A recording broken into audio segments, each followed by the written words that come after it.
Okay, so let's get started.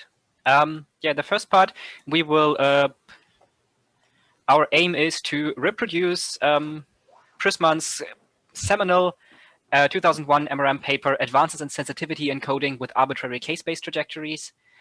This is the paper that introduced CG sense, so sense with the conjugate gradient algorithm. And this was actually part of a challenge of this aforementioned ISMRM reproducible research study group in 2019, also leading to a publication, CG Sense Revisited, results from the first ISMRM reproducibility challenge. And this challenge actually produced many different attempted replications. We will add one here, or at least part of one in this workshop, and we will compare ours to a reference solution provided by Oliver Meyer, by the first author. So what is it? What did it look like originally?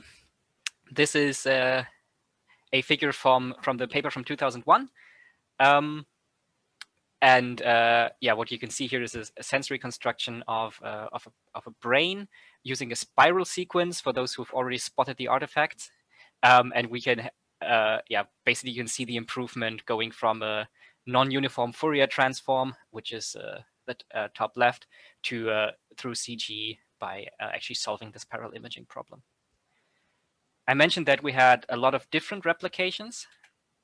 This is a figure from this newer paper showing different groups or different submissions from different groups and what they did with the provided data. Note that this is not the original data from 2001, as that apparently wasn't available, but this is new data. And yeah, this is now a radial data set. And as you can see, you can probably tell that most of them use the same raw data, but the results are wildly different. Like some of them have a lot of still have a lot of noise in the background. In some of them, you can clearly see masks. Some of them are just yeah, scaled differently, or actually have a different different reconstruction size. So this one reconstructing a far larger grid than the others. And we will add one more to this. So let's talk about this challenge. So Prisman et al. In their 2001 paper, they described an iterative reconstruction method using the conjugate gradient method, and they solved the sense problem. That's why it's called CG sense. So what they did was they solved parallel imaging in image space for non-Cartesian data. You can write this as an optimization problem. So if we want to find an image V, or actually want to find an image V star out of all the images V, and we can write in the following form as the art min of a data consistency term. So the image applied, or the encoding matrix applied to the image minus our measured data. The encoding matrix here is basically an operator that multiplies the image with the call sensitivity profiles, performs a Fourier transform, and then applies a sampling mask. And there's optional regularization. This is just a Tikhonov L2 regularization in image space. Note that I think Prisman's original paper did not include this, but a lot of the challenge results improved this. It included this. And yeah, the conjugate gradient method can be applied to the normal equation of our equation up there, which then takes the following form. E adjoint E plus lambda identity applied to V to our image is E adjoint applied to our measured data. Need to introduce a few more things here. So if we have this normal equation, for faster convergence, what they did is they introduced a density correction D.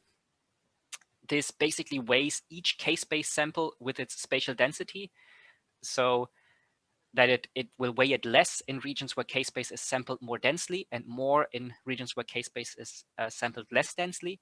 And for radial sampling, one approach is using a Ramluck filter, pictured on the right. So basically we weigh down samples in the center of case-space, and at the edges of case-space, we heavily weight them up.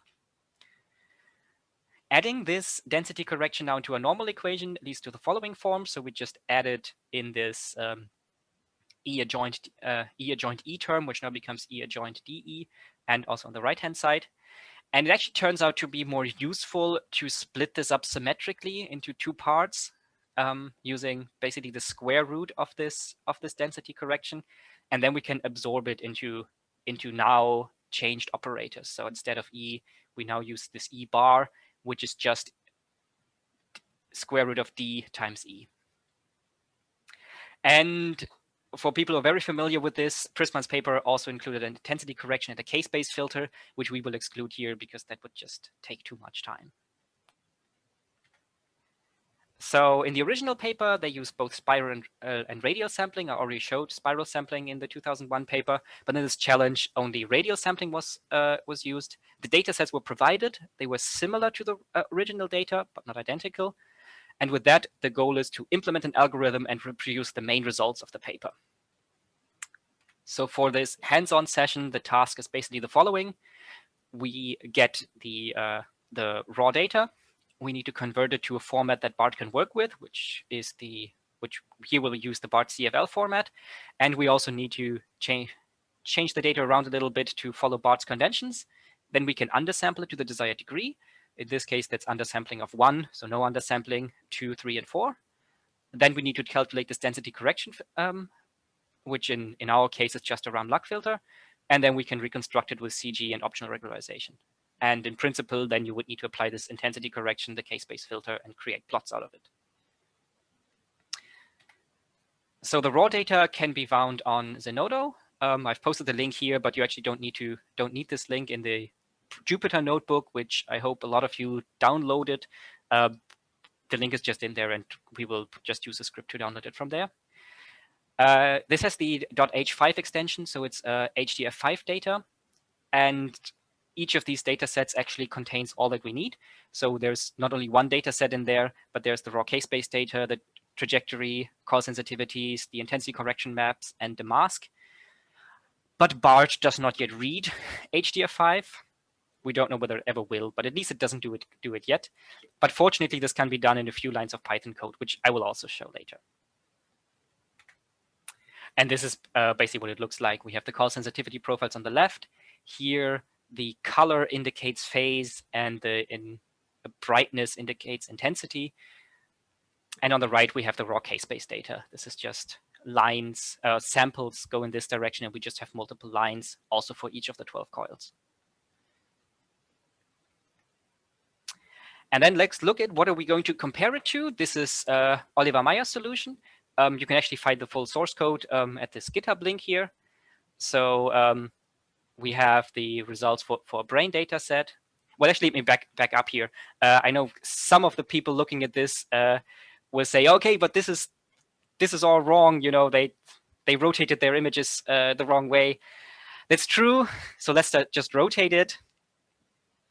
This is actually a problem we will quite often have, that things are not rotated properly, and you will need to apply it so that other people can look at it and actually understand your data sets more easily. And since I actually do have his source code, I don't need to just rotate it like this. I can just create new data sets, which then I can create new images where they are properly rotated, and I don't just have to rotate the final results. So yeah, so what do we have here? On the right, we have basically reproduction of this of the figure I showed before, where we have the first coil, the NUFFT of the first coil for different acceleration factors for different undersampling degrees, the initial image of the CG, and then the final image of the CG. And the same for a hard data set for different undersampling factors. So this is actually the main part. This up here is what what I will show you how to reproduce. This lower part is something that you will then work on in the exercise. And another part was also two different reconstruction criteria, which they name big delta and lowercase delta. And basically, capital delta is the squared normalized root mean square error to a ground truth, in this case to the reconstruction using undersampling 1. This is why it's not shown. And small delta is the squared residual of the conjugate gradient algorithm normalized to the original algorithm. That's why it's 1 here, or in the log 10, it's 0 at the first iteration. This was just two criteria that Prisman used in his paper to as a as a termination criterion for the CG, and the big delta to show to see how good the reconstruction actually was. Okay, and with that, let's go to the notebook. This should work just like this. There we go. So this notebook is actually part of the repository of GitHub MRI Recon BART Webinars, and I hope a lot of people downloaded this. If you have BART set up correctly, you will not need these things up here. If you have it set up in a non-standard way, you might need to set the toolbox path to just the path to where you compiled BART, and then also adapt your path and your Python path for things that are later. This is not really that interesting. It's just a crutch to use to show BART images in Jupyter notebooks. Christian, let's really quickly pause if there's any questions, but also to give people an opportunity to pull up. Oh, yeah. Notebook. So we link to the notebook in the chat, in addition to the binder. So you can run the binder locally. You can run the binder in your web browser without installing anything, but it may be quite slow. You can also download the repository and run it locally in Jupyter. Yeah, I would definitely recommend the second one if for people who have followed our first webinar, they should know how to set up BART. That should be really easy. For others, or just to do it quickly, you can follow in binder. And if you actually just want to see what happens, you can also just watch the stream or actually follow along in the IPython notebook on GitHub.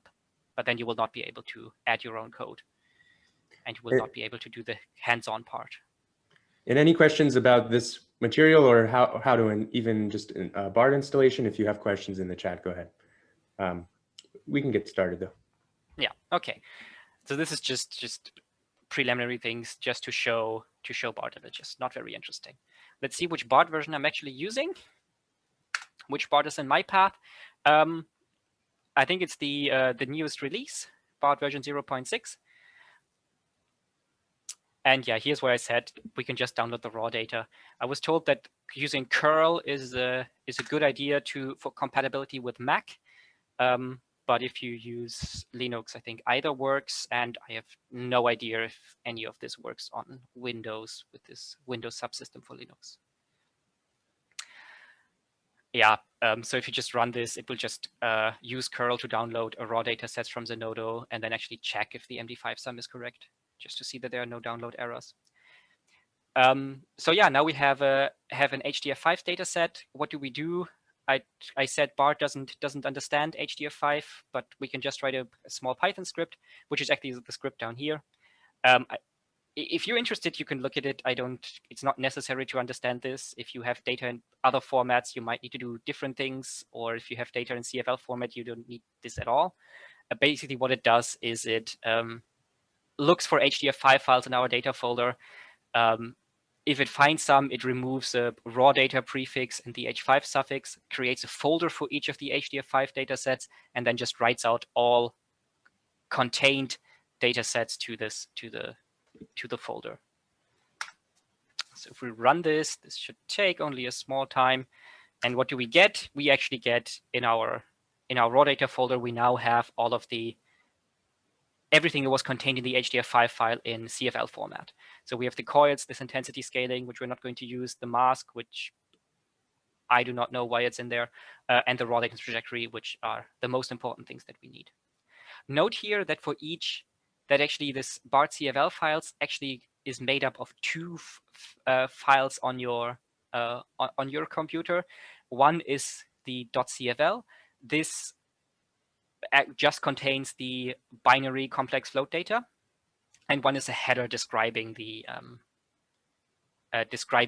data layout. You do not have to care about this. The only interesting thing is that for BART, we do not use an extension. If we refer to CFL files, we just use the first part.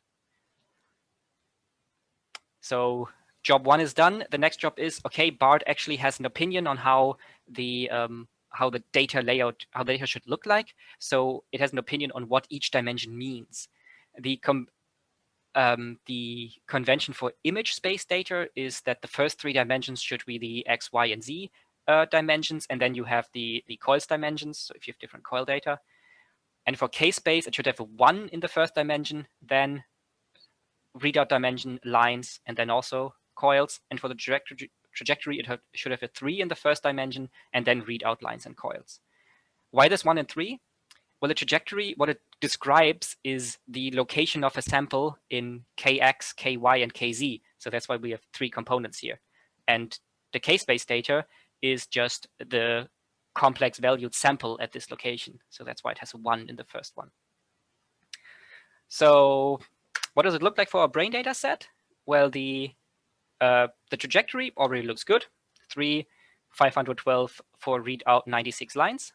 No changes needed. For the raw data, it has 12 coils and the same dimensions as trajectory, except for the first one, which is a 1. But the coils, they have the 12, those are the number of coils in the beginning, and then they're also very large. If you remember back to the presentation that I showed you, they have a lot of basically black around them, a lot of zero padding. So we will actually resize them. Let's first create a directory to work in. I call it brain reconstruction. And then we will first exchange dimensions 0 and 3. So put this 12 into the proper coils dimension. Then I will resize it to just 300 around the center. And then I will put the 300 to the beginning. Just a bit of necessary work to get started. So now our coils look like 300, 300, 112. So X and Y are both 300 and 12 coils. To undersample the k-space and the trajectory, what we're doing here is we just, to undersample by a factor of n, we just pick each nth line in the k-space and the trajectory.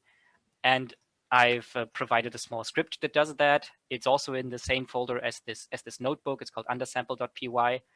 And you just give it the dimension on which you want to undersample. In this case, this will be, let me scroll correctly, dimension number 2, so 0-based indexing, so 0, 1, 2. Then by how much you want to undersample, and then the input and the output. So using it, just undersampling to a factor of 1, so actually just copying it, is you do undersample py dimension 2, undersampling 1, and then the raw data, and we just call it raw data underscore 1 to indicate that it has an undersampling of 1. And if we run it, we get what we expect. The first, the not undersampled raw data still has 96 lines, and the undersampled raw data has 48 lines. Next part is calculate this Ram-Luck filter. The trajectory, we can use a trajectory for that. So the trajectory contains the k-space position of each sample. So if we just calculate the root sum square, so just the norm of the first dimension of the trajectory, this will be almost all that we need, because radial lines go from, go in such a way from k-space that if you calculate their norm, they are already small in the center, and then they go up in both directions. But it's not properly scaled. The trajectories in BART are scaled from minus field of view over 2 to field of view over 2. We rescale our field of view to 300, so we actually need to scale this by its inverse, 2 divided by 300. And then, as I showed before, what we actually want is the square root of the Ram-Luck filter. So we use the BART SPow for scalar power 0.5 to calculate the square root. And we do the same thing for undersampling too. If we take a look, that looks reasonable. It's now k-space samples go in vertical direction here. In the center, it's close to 0, and at the edges, it's 1. You can't see that it's 1, but at least you can see that it's going up. And with that, we can go to reconstruction. We wanted to reproduce this this brain figure, which had the a joint NUFFT or NUFT reconstruction of the first coil, then CG using a single iteration and CG run to completion. So let's first do the non-uniform Fourier transform. For that, we apply the Ram-Luck filter, which is just a multiplication. So in BART, we use FMAC for that. Fused, multiply, accumulate. But in this case, it's just array multiplication. We multiply the Ram-Luck filter with the corresponding raw data, call the output raw data underscore RL1, and then we apply the joint NUFFT. In BART, this is just NUFT minus A, and then the trajectory, raw data, and then the output. We do the same thing for undersampling 2, and then we can look at the just one image from that by just slicing out the first coil from a data set. And if we do that, we see, okay, our images have correct sizes. They have X and Y dimensions 300, 12 coils. And the first coil looks like this. Again, it's rotated. So what we do is we just flip all the image dimensions. We can do that with BART flip. And then we give it a bit mask of the necessary dimensions. And for the first 3, this is the bit mask of 7. Alternatively, and actually that would have been better to do this, we can just write BART bit mask 0, 1, 2. So we get the bit mask for the first 3 dimensions. And with that, we have a properly rotated image. But we wanted to reproduce CG sense, so we actually need to apply a CG at some point. So let's get to it. In BART, we have a general parallel imaging and compressed sensing tool, which is called PIX for parallel imaging compressed sensing. Since it does a lot more than we need here, it has quite a lot of options and parameters. You can take a look if you want to. I think it will just confuse you more if you look at all of them. Here are the ones that are important for us now. So BART PIX in general works like this. You give it first some options that you need, and then it's like positional inputs are k-space, call sensitivities, and then the output. We can use regularization with -r, which I will get to in a bit. We can tell it how many iterations we want. We can pass in a trajectory. We can pass in pattern or weights. In this case, we don't have a pattern, but we do have weights. We want to weigh with the square root of the Ram-Luck filter. We can give it a truth file, so basically a file to compare it to. We can change the debug level. Normally, BART commands are quite silent, but we actually do want to look at quite a lot of the output. And yeah, we could apply scaling or rescale the image after reconstruction, but we're actually not going to use that. If we want to apply regularization, BART PIX -RH, this is actually interesting to look at, is the generalized regularization options. In the second part of this workshop, you will see a lot more how to use other ones. For now, what we want is Tikhonov regularization in image space. So just this is the important part. So how it works is just we pass in -r, then q to say, okay, L2 norm in image domain, and then we just give it whatever lambda we want for the regularization.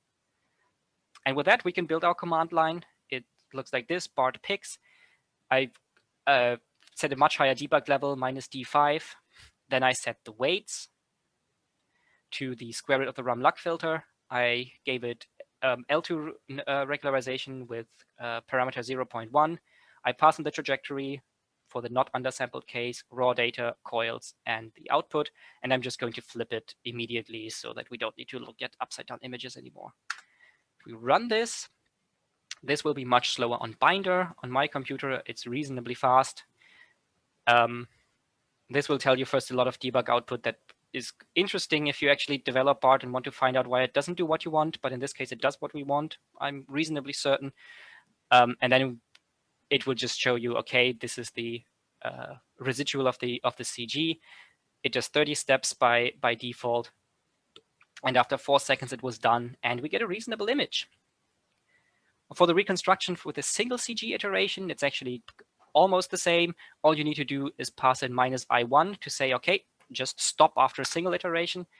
We do that. We have all of the stuff in front, and then we just have a single CG iteration. And we also get a kind of similar image. And just looking at them all together, here we use one of these functions I defined before, imShowMold, which just shows 3 things next to each other. We already almost reproduced one of the things we wanted. This is the first coil, adjoint NUFFT, single step CG, and CG run to completion. For the to actually reproduce these convergence graphs that I showed you, we will need to run the other undersampling factors and tell them to compare to a ground truth. In this case, it's not really a ground truth, it's just this image. So we just use the same command line as before. We just add a -t for truth file, and then we just pass in the reconstruction from before. So the PIX reconstruction with undersampling 1, and for the rest we use the square root of the RUM-LUC for undersampling 2, raw data for undersampling 2, trajectory for undersampling 2 first, then raw data, coils, and the reconstruction. And that actually takes a bit longer. And what I want to show here is actually how to interpret this output. So to generate the graphs I showed before, this is the output that you need. So this is the residual of the norm of the residual of the CG. So this is what you need for the small delta, and this is the error to a ground truth, which is the capital delta. And by actually parsing this output, so getting all of these numbers here and then calculating small delta, which is the square of, for example, this divided by the square of the initial residual, which is somewhere up there, we can generate these plots below. And this is what they look like. If you remember back, they look reasonably similar to the ones I showed you before. If you actually want to know exactly how to do them, in the same folder as you find this notebook, there's also a subfolder called Recon, and that contains everything you need to get out exactly these plots as I show them here. So there are 3 scripts. I think one does the data preprocessing, one does the reconstruction, one does the plotting, and there it's just written down how to do it for all different accelerations, because that would just take more time and be a bit more difficult to understand for this workshop. So let's compare our solution to Oliver Meyer's reconstruction. I've just put it here. This is the same image as before. And if we compare it, we see it's reasonably similar. So it's not an outlier by far. These two, I think, are actually a bit more similar than they appear here. It's just a bit different. The size is a bit different. And so it actually looks like this has way less streak artifacts than this one, which is not actually true. It might have a few less, but not really that much. And with that, I think I showed enough that you can actually get started with playing with this. And we really wanted to get more people to write their first BART commands. So the exercise is basically do what I did, perform this reconstruction for undersampling factors of 3, and maybe vary the regularization. What is also quite interesting is look at the single step reconstruction if you do not use the RUM-LUC filter. So if you do not, if you don't add weighting to this, what do you expect beforehand, and then see if that actually is what you see. And for people who are really fast or actually want to do something, work on a different data set, you can also download the hard data set and just basically do the same thing there. But there you will then have to do the data pre-processing by hand, except for converting it to CFL. So yeah, if you have questions for this, yeah, just ask. But now there is time to actually get your hands dirty. So I've been able to run this on the binder pretty smoothly.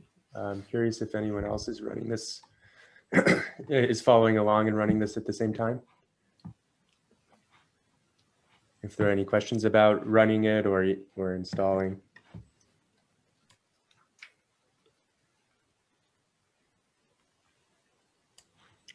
And so you can write answers in the chat or raise your hand or speak up. I think there's enough people here that I think it will not be an issue. Yeah, and we really want to take the next 20 minutes to give you a chance to actually use BART and follow this this really well put together example. So we'll take the next 20 minutes to do that. Maybe in a few minutes, Christian, you can start to fill in some of the blanks. Yeah, that's what I wanted to do, but I don't want to start right now. Okay, so yeah, take some time on your own, or get a second or third cup of coffee, depending on what hour it is for you. And then we'll reconvene with some of the answers here.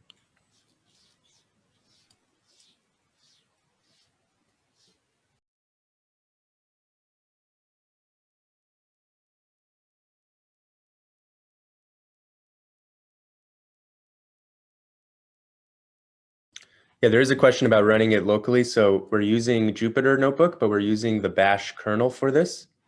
So there is an install step for that. I think it's in the notebook. Is that right? It's not in this notebook. Okay. Is it a previous? No. I think it's one of the previous ones. Let me just check.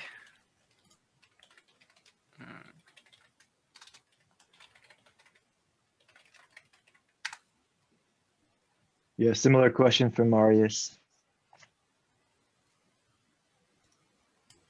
So we were missing the link. I put the command in the chat. So you need to run when you have Jupyter Notebook installed, you need to install the bash kernel. Sorry, there's a command ahead of that I missed. You need to first pip install bash kernel and then run python-m bash kernel.install. So Christian, this is under the binder subfolder. Oh yeah, and post build. So this has the commands that binder runs, and you can run. Yeah, the interesting thing is pip install bash kernel and then python -m that. Yeah. Otherwise, you can follow it along in binder. Like the reconstructions took like less than 5 seconds on my computer. I think in binder it's more like 30 or something. I would need to check. About 45 seconds it took. Or 45. This is still doable. We need binder with the GPU support, then it could be quick. There is actually. Basically, if you want to install this, just look at the shared screen by the right order. First the pip install, then the Python command.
Christian, maybe a question.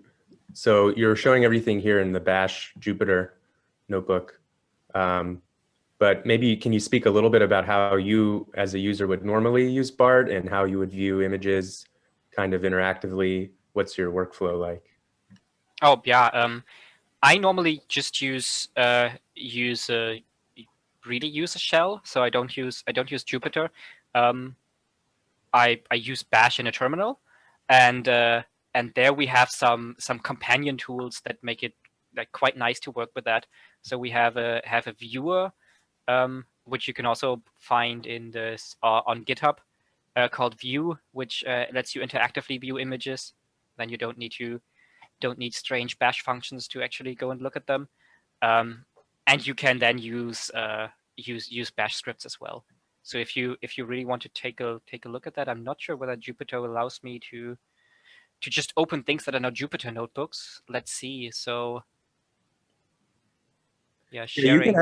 You can run commands. But I can also just show it. Like this is, for example, my my data preprocessing script that I use to show the to create the graphs that I use. So this is just the data preprocessing, and I would write something like this. So actually have it just write things once, then write a loop around them, so I don't need to repeat myself for different undersampling factors.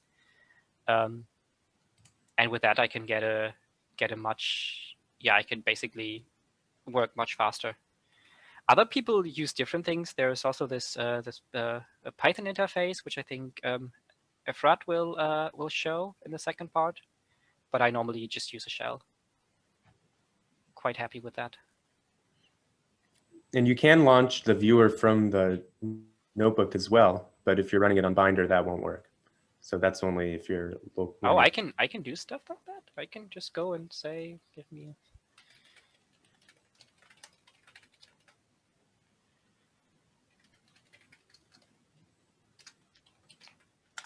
This will work? Oh, yeah, of course. Yeah, and actually, if they would then have people can see my screen, then yeah, we actually do have that, and we can go through the different coils. Yeah, so this is the viewer that I would use. So the way you typically work is that you're writing some commands in the terminal, you're launching a viewer to look at the images, and then when you're kind of satisfied with what you have, you turn it into a script that lets you change some of the parameters. Is that Yeah, exactly.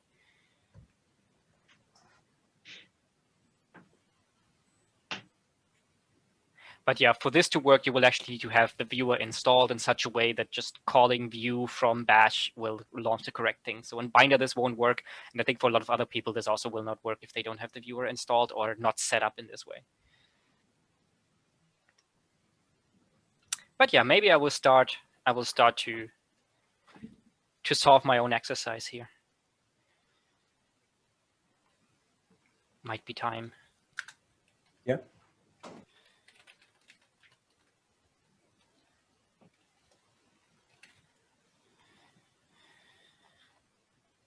I'm lazy, so I will copy.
What did I do?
Oh, there we go.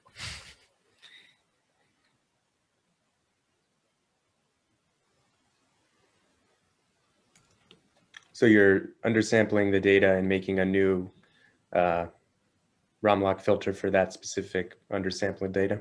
Yeah, exactly. I mean, the only difference to the other Rumlock filters is that this one is slightly smaller.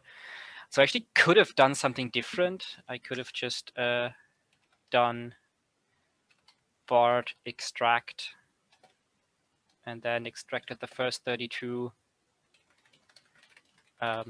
values from the Rumlock filter for 201.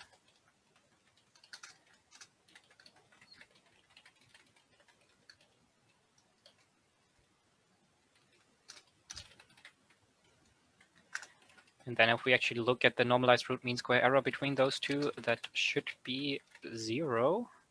Let's see if I'm correct.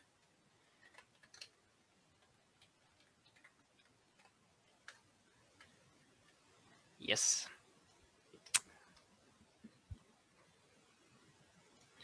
And then let's do it non-uniform Fourier transform. Let's first apply it to our raw data.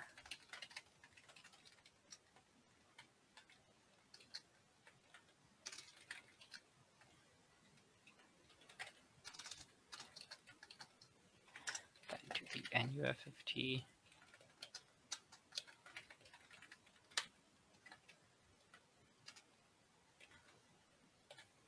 Call it.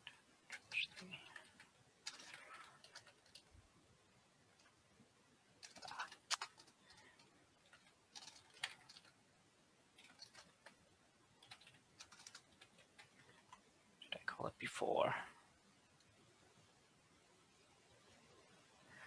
I was unsure whether I should talk about what I'm doing here right now or not, because other people maybe want to follow along, and then they have to listen to me.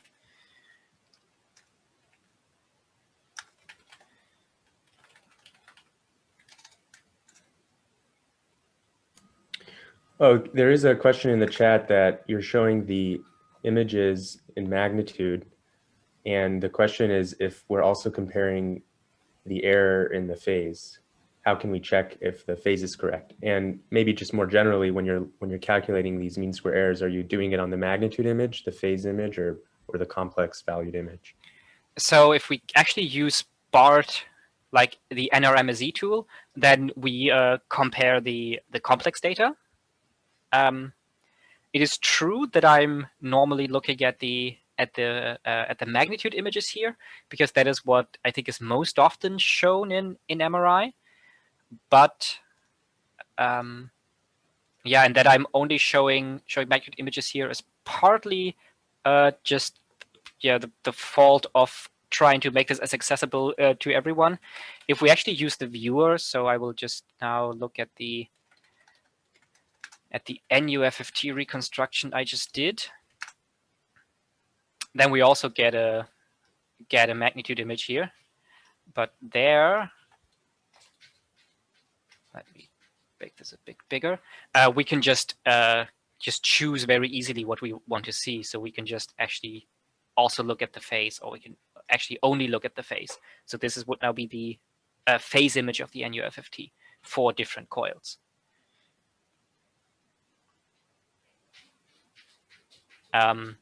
But yeah, in Jupyter, I don't really see quite how to do this easily. I'm not sure. You could extract the phase and view and plot the image of it. Yeah, but then, okay, yeah, then we still do grayscale of that, because I think 2image does not have color maps and doesn't have a phase.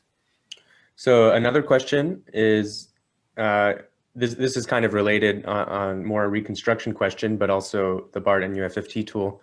So BART NUFFT has a -I term. What are the pros and cons of using a Romlock filter with NUFFT adjoint versus using this -I? And maybe you could explain what the -I does. Yeah, I will. So the NUFFT has the problem that its adjoint is not its inverse.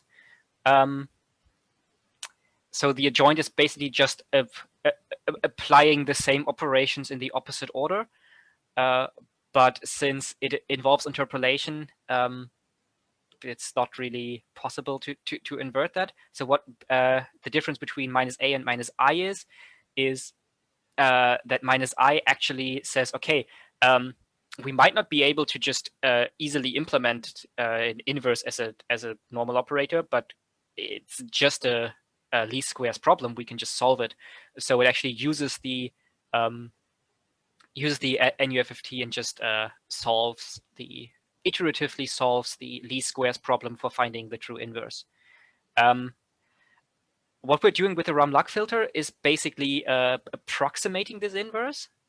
So an advantage would be that it's much faster. A disadvantage would be that it's also not quite correct. Like the Rum-Luck filter is often used in computed tomography because there we have a lot less undersampling. There we have a lot more lines or a lot more spokes. With the in MRI, we actually have oftentimes very few. So here, if we actually go to undersampling 4, we only have 24 lines in for 360 degrees. So that the Rum-Luck is like not really a good approximation of the inverse. And then just doing NUFFT minus I will lead to a lead to a more correct result. It might not look better. The Rum-Luck is also a sharpening filter. It might look nice, but it's not a really good view of your data. And the other big thing is that this NUFFT minus I will work for arbitrary trajectories without any problem, while finding a similarity to the Rum-Luck filter for like a generalized spirals or something like that will be a lot more work.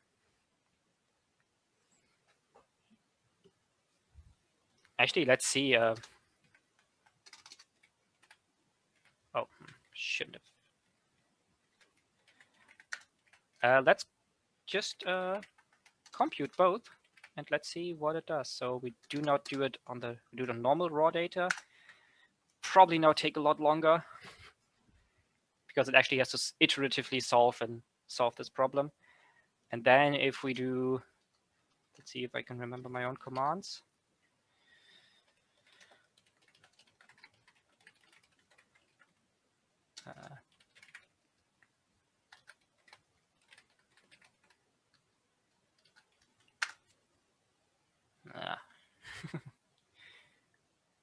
Apparently I cannot.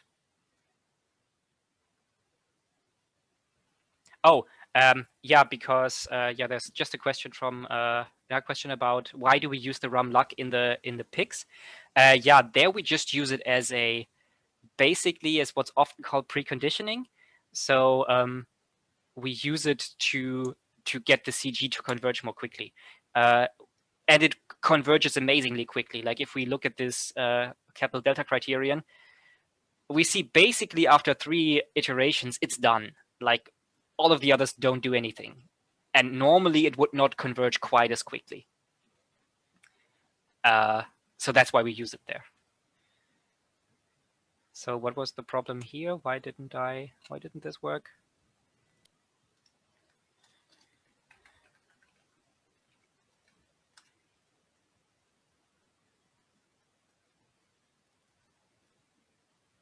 Oh, yeah, of course. No.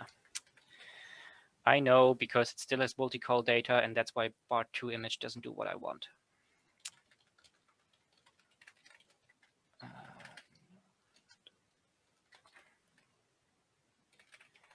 Then let's just use view now that I know that I can. That will make it simpler. So yeah, this is basically the difference. So if you actually look at it, yeah, this looks like much sharper, but what's actually in your data is much closer to the inverse than to the Rum-Luck filter. So that wouldn't be another reason to prefer BART inverse NUFFT and not adjoined. So we only have a couple minutes left before we switch to the next topic. I have had a couple people privately message me in the chat that they had finished the undersampling 3. So that's really good. Christian, are you planning to update the notebook with the solutions for the future, or I can definitely do that. I mean, this is now for live coding. I could just do tomorrow or something, and then just have a solution for that in there. Sounds good. Okay. Any last questions before we switch to the next topic?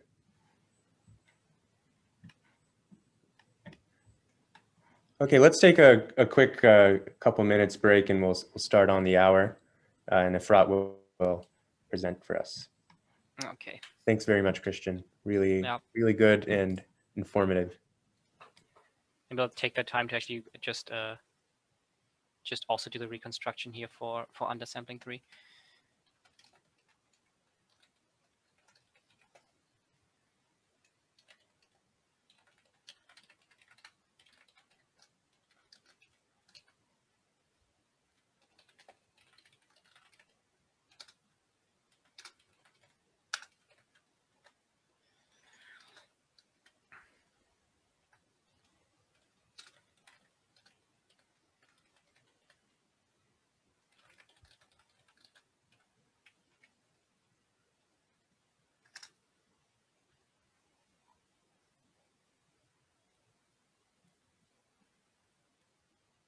Oh. Can't look at this here.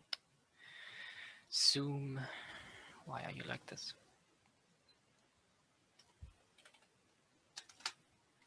Oh yeah, I said one interesting thing is what happens if we take this out and actually look at the first iteration. Let's do that.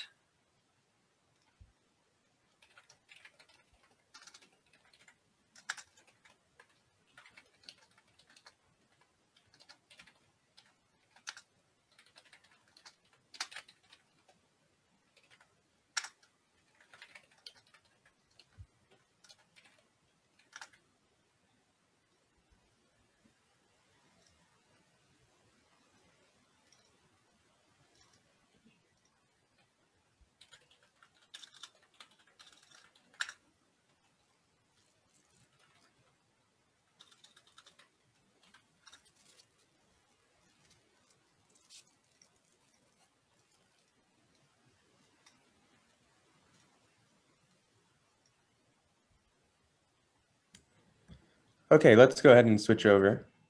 Yep.